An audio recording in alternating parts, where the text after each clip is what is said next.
We will report on the South Korean Ministry of Foreign Affairs' great difficulties in dealing with the harsh reality that Japan has unexpectedly presented to them. Japan suddenly announced the freezing of 15 economic cooperation projects with its neighboring countries. What on earth was the cruel reality that Japan presented to its neighboring countries?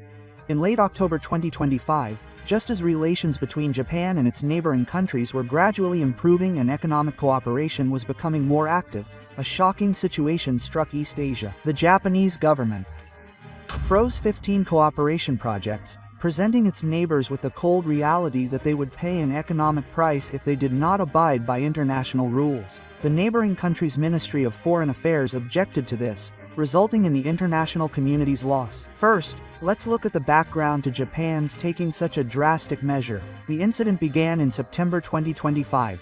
A shocking incident occurred in which the latest information on anti-aircraft technology that Japan had provided to its neighboring countries was reported in Chinese media just 2 weeks later. The view that this was no coincidence grew within the Japanese government, and it is said that they obtained conclusive evidence in October. This information leak was a serious incident that shook the very foundations of security cooperation between the two countries. The Japanese government's response was swift and cold. At a regular press conference, the chief cabinet secretary calmly explained that Japan had repeatedly demanded improvements from its neighboring country, which could not jeopardize national security, but that there had been no sincere response. And what was most impressive was the comment that one side would make decisions based on emotion rather than emotion. This statement clearly indicated that Japan would no longer be considerate of its neighbor. Furthermore, the chief cabinet secretary announced an immediate freeze on 15 economic cooperation agreements, revealing that the total amount would be in the region of $10 billion. The neighboring country's initial response to this Japanese warning only made the situation worse. Just 2 hours after Japan's announcement, the neighboring country's Ministry of Foreign Affairs held an emergency press conference and announced a surprising announcement. While completely denying that there had been any information leak, it stated that it would strengthen its information management system. This obvious response led to questions from both within Japan and abroad. Natural criticism, such as why strengthen the system if there had been no leak, ended up killing the country. This contradictory response by the neighboring foreign ministry rather served to reinforce Japan's claim. It was tantamount to admitting that there was a problem with information management. The chief cabinet secretary of Japan calmly pointed out this contradiction at a press conference the following day, commenting that the neighboring country itself seemed to recognize the existence of the problem. At this point, the neighboring country had already made a major diplomatic mistake. This contradictory response by the neighboring foreign ministry rather served to reinforce Japan's claim. It was tantamount to admitting that there was a problem with information management. The chief cabinet secretary of Japan calmly pointed out this contradiction at a press conference the following day, commenting that the neighboring country itself seemed to recognize the existence of the problem. At this point, the neighboring country had already made a major diplomatic mistake. The public had begun to pay attention to the inadequacy of the neighboring government's response. From here on, the response by the neighboring foreign ministry became even more serious. After the initial contradictory response was met with criticism, the neighboring foreign ministry ended up issuing an official statement. However, this statement paved the way for further destruction. While asserting that there would be absolutely no information leaks, the ministry proposed a remedial measure to review the security client system to reconstruct information sharing protocols in the future. This is a clear contradiction, and if there is no problem, why is improvement necessary? Even more problematic was the fact that the Ministry of Foreign Affairs had made a futile attempt to educate specialists. They used technical terms such as multi-defense system end-to-end encryption and zero-trust encryption architecture, but this had the opposite effect. Experts pointed out that it was revealed that they only knew the terms but were not actually able to put them into practice. The impression was that they were only good at words but had no substance to back them up. The domestic reaction to this remark was harsh, and a Gallup emergency opinion poll showed a shocking drop of 19 points in the approval rating for the government from 58% to 39%. When asked whether the Ministry of Foreign Affairs' response was appropriate, a whopping 82% answered that it was inappropriate. Even more surprising was that 67% of respondents said that the government should apologize to Japan.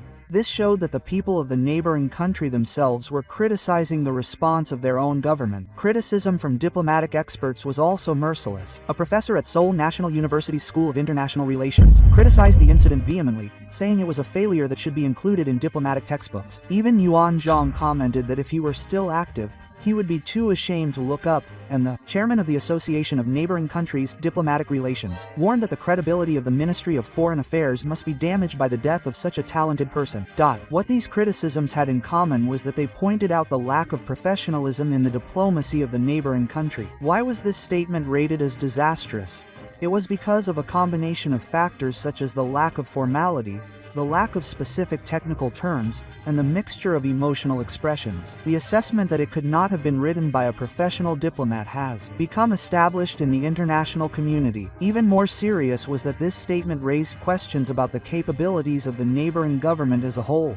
Doubts spread that the neighboring government could not be trusted not only in diplomacy but also in political and security policies. This situation developed into questions about the neighboring country's diplomatic capabilities themselves, and had a negative impact on other diplomatic matters. This response can be said to have been a diplomatic act in the truest sense. The international community's reaction to this incident was even harsher for the neighboring country. First, let's look at the U.S. position. The U.S. government exchange issue was expressed with concern that it would affect security cooperation between Japan and the U.S. However, what follows is important. It clearly stated that the cause of the problem was the neighboring country's information management. Japan's response was a natural judgment as the host country. It expressed its expectation that the neighboring country would take concrete action to restore trust. This effectively meant that it had become a dictator. The reactions of Asian countries and China were also interesting. The Chinese Foreign Ministry issued a comment stating that Japan and South Korea should resolve the issue through dialogue as neighbors, but it did not provide any further support. China, which would normally have seen this as an opportunity to criticize Japan, did not use its neighboring country as a defense. Taiwanese media reported that the neighboring country's information management had been a problem for some time, and Australian security expert Fayez stated that he understood Japan's concerns. Southeast Asian countries also sided with Japan, and the neighboring country found itself isolated internationally. International media coverage was even more scathing. The EBC reported that the neighboring country's diplomatic collapse. CNN reported that the logic was flawed. Reuters reported that the loss of trust was accelerating. The Financial Times analyzed that this was not a Japan-South Korea issue but rather a problem of international trust in neighboring countries. It is noteworthy that, while there were some comments that Japan was being too cold, the majority of media outlets argued that Japan's decision was reasonable. Reactions on social media showed a similar trend. While around 20% of respondents shared the same opinion that Japan was being too cold, the overwhelming majority, at around 70%, believed that the information showed the contradictory nature of the country, which was shaking the foundations of the alliance. Only around 10% were neutral, believing that there was a problem between Japan and neighboring countries. Overseas users made their judgments based on facts rather than emotions. This international reaction shows the reality that in modern diplomacy, the focus is not on who is the victim but on who is following the correct rules. Neighboring countries may have expected guidance from the international community, but all they received was a positive gaze. The economic impact of this incident was more serious than expected. In the 3 days after the announcement of the opinion, the Indian Composite Stock Price Index, KKOSOSPI, fell by a record 8.7%. The Thai dollar has fallen 6% to 1,410 to the dollar. Stock prices of companies operating in neighboring countries have also fallen in a chain reaction, with Samsung Electronics down 6% and Hyundai Motors down 7%. Even more serious is the fact that 15 investment projects by Japanese companies totaling $10 billion have been frozen, putting approximately 20,000 jobs in neighboring countries at risk. The decisive factor was that the ratings agency Moody's changed its credit rating for neighboring countries to negative.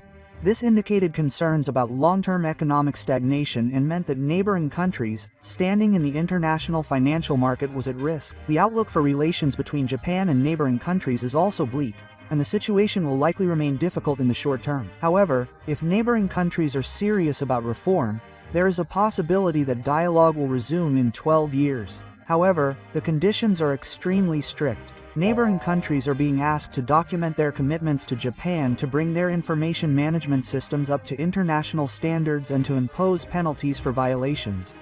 Japan is demanding a complete system to ensure that it will never be betrayed again. This effectively shows that trust in neighboring countries has been reduced to zero. Experts' analysis is unanimous and stern. An international relations scholar at Stanford University analyzes that This is not just a problem between Japan and its neighboring country, but a collapse of international trust in the neighboring country. Economic experts warn that a decline in the growth rate of 2% to 3% per year is inevitable due to the decline in foreign investment. The channel's impression is that what actions will the neighboring country take to overcome this critical situation? We can't take our eyes off the neighboring country. I think the neighboring country should take actions to restore trust internationally. I love Japan. Please let me know your thoughts. Thank you for watching until the end. See you in the next news.